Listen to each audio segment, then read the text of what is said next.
Hey everyone, welcome back to my channel. This is my Jeep Liberty project build, and today I'm going to be going over what I've done to the Jeep and how it's ready for off-road trails. So the tires here I decided to go with are these Motomaster Eliminator X-Trail tires. They're E-Load 10-ply rating tire, super aggressive and relatively soft. These tires are rated for really good winter performance and I'm super excited to test them in the snow. Now the reason I landed on these tires is because they were cheaper. These were $1,200 to get for a set of 5. And in comparison, other tires such as BFG KO2s or Wrangler Dirt Tracks were about $2,000 for all 5. This is a great budget tire while not sacrificing performance. So another reason why this Jeep is so off-road worthy is this paint. This is a Raptor Liner bedliner paint and it's perfect for tight off-road trails where the branches may scratch. On this paint, you don't have to worry about any of that. My next upgrade on these Jeeps to make it more off-road worthy were these tow hooks right here. These tow hooks, because I painted red, will get me through more off-road obstacles and easier to recover my vehicle. Now for the suspension. I decided to go with these Rancho RS 5000X shocks with Old Man Emu coils in the front. This suspension gave me a 3-inch lift in the front and then come over to the back so I can show you the rear. In the rear, I went with the Rancho shocks as well, RS 5000, and with the Skyjacker coils. This also gave me a 3-inch lift and leveled out my Jeep perfectly. Now, I wasn't comfortable with going off-roading without any skid plates, so I went to a junkyard and I found a couple skid plates. The first skid plate I got is this fuel tank skid plate. This thing is super solid. If we come over here, I've got my transfer case skid plate under here.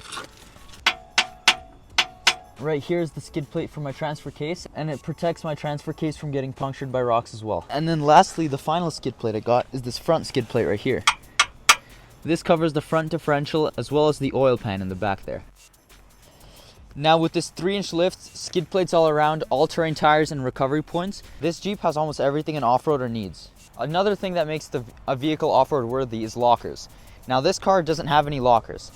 But what I do have is this limited slip differential in the rear. Now this limited slip right under here came with the Jeep factory because this vehicle doesn't have traction or stability control. The newer Liberties had a traction control system with BLD brake lock differentials.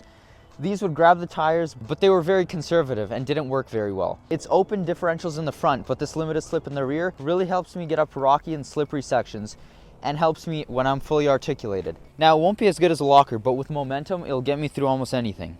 Now let's talk about the engine.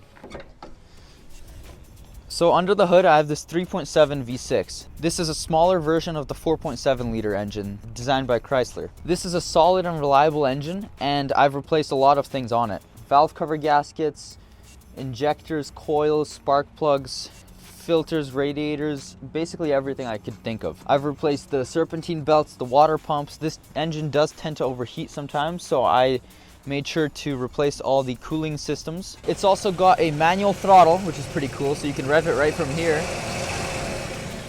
Now, a lot of people question the power on these engines, and it does 210 horsepower at relatively high RPMs. And since it's a 4-speed transmission, it's pretty slow unless you really get up there in the RPMs. So don't expect to do any racing, but for off-roading in 4-low, you have all the power you need.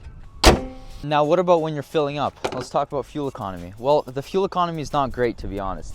I've averaged about 15 liters per 100 kilometers with the lift, the bigger tires, and older fuel injectors. But I've replaced the fuel injectors and I'm curious to see how my fuel economy will change, if it will. If anyone has any recommendations about how to improve the fuel economy on these Jeeps, let me know. I'm thinking maybe old clogged catalytic converters, O2 sensors in the converters, fuel pump, not sure.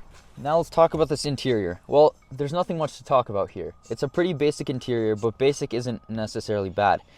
This interior has held up great for being a 21-year-old car. It's got the 2-wheel drive, the 4-wheel drive, neutral, and 4-low right here. It's got AC and heat, rear glass, the fan, and then I have this Alpine deck here for the music. This is the limited trim, so the steering wheel is leather wrapped. I got auto window switches, and the sides of these seats are leather. Now I wanted to talk a bit about this transfer case. This is the Command Track transfer case, and this has 2-wheel drive, 4 high, neutral,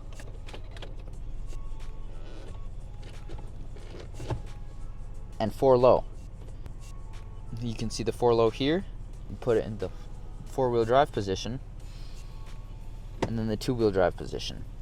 Now this confused me at first, so I wanted to clear it up. The command track has 2 high, 4 high, neutral, and 4 low. The select track has 2 high, 4 part, 4 full, and 4 low. Now what's the difference? This has a standard transfer case. It's got 2-wheel drive or 4-wheel drive, no in between. Now the select track has a clutch pack. This clutch makes it from 2-wheel drive to an auto system, kind of like an SUV. It's a bit more finicky in these older Jeeps, but it works pretty well. These command tracks, however, have been known to be more reliable and more durable for off-road applications. So I'm happy I ended up with this transfer case. Now the thing that confused me is when I put it in 4 high, you can see right here it lights up part-time. On other select track Liberties, when you put it in 4 full will light up right here. 4 full sounds like 4-wheel drive, but it really isn't. Part-time is the actual 4x4 system, but full-time is the all-wheel drive select track system. So part-time means 4 high, but full-time means the all-wheel drive system. Now let's look at the trunk. Pretty tall, so it can fit a lot of stuff. I've got this trunk cover right here.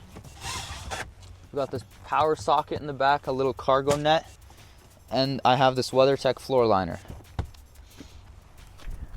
The seats also fold down really easily, so if I needed to fit more stuff, I definitely could.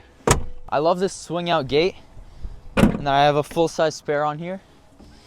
Makes it super handy for off-road. In the back, there's also a lot of storage under the seats, which is awesome. In here, I keep my air compressor, my first aid kit, and some recovery gear. Now, overall, driving a lifted Jeep isn't the best driving experience, but it's really not the worst. It's got an independent front axle and a solid rear axle. It drives kind of like a truck. I've already done a lot of trails on this Jeep, and I'll be posting that very soon. And tomorrow it's actually snowing for the first time here, and it's already November 17th, which is pretty late in the season for us. So I'm super excited to test this thing in the snow and test these tires out. Now let me tell you my plans for camping. So I want to turn this thing into an overland build. So what I'm going to do is I ordered a rooftop tent that's going to be coming soon, and I'm going to be mounting it right on here on some cross rails, and I can't wait for this thing to come in. Really looking forward to camping in this thing. I'm thinking of getting a diesel heater for the tent to camp in the winter, and it's also insulated, which is awesome. If anyone has any good suggestions on how to heat a rooftop tent, let me know, because I'll be looking into that. Now for the headlights, I did retrofit LED projector lights. They're super bright at night and make the vehicle look so much newer. I've also thought about getting an LED light bar, but these LED fog lights light up the road perfectly, and I don't think I need any more light for this rig.